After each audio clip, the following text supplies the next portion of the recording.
डरावनी कहानी, खौफनाक अंधेरा। गांव के बाहर एक पुराना सुनसान हवेली थी। लोग कहते थे कि वहां रात में अजीब अजीब आवाजें आती थीं। किसी ने नहीं देखा था कि वहां कौन रहता है, लेकिन सभी का मानना था कि हवेली में एक आत्मा बसती है।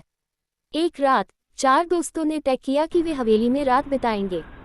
उन सभी ने सोचा कि यह सिर्फ एक मजेदार चुनौती होगी। जैसे ही वे हवेली के दरवाजे पर पहुंचे, हवा में अजीब सी खामोशी छा गई। दरवाजे को धीरे से खोला और अंदर का दृश्य देखकर सबकी रूह कांप गई। दीवारों पर पुराने फटे चित्र थे और हर कोने में धूल जमा थी। वे चारों कमरे के बीच बैठकर बातें करने लगे। तभी अचानक एक कड़कती आवाज आई, जाओ यहाँ से। सभी ने चौंककर इधर उधर देखा, लेकिन किसी को नहीं पाया। उन्होंने सोचा कि यह बस उनकी कल्पना थी और बातचीत जारी रखी।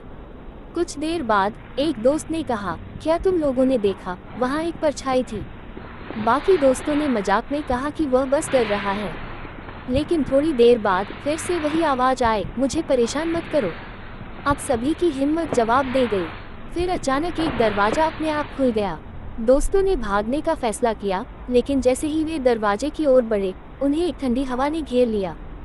सबकी आंखों के सामने एक धुंधली आकृति आई। वह एक महिला की आत्मा थी, जिसके चेहरे पर दर्द और गुस्सा था। तुम लोग यहाँ क्यों आए हो? वह बोली, यहाँ से जाओ या मैं तुम्हें यहीं रोक लूंगी।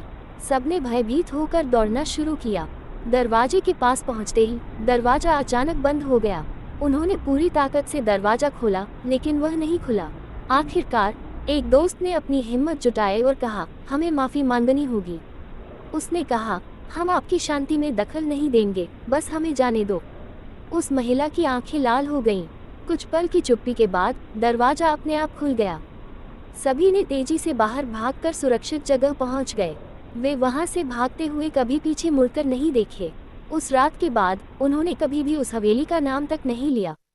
लेकिन गांव के लोग आज भी कहते हैं कि रात में हवेली से किसी की चीखें सुनाई देती हैं और कोई वहां जाने की हिम्मत नहीं करता।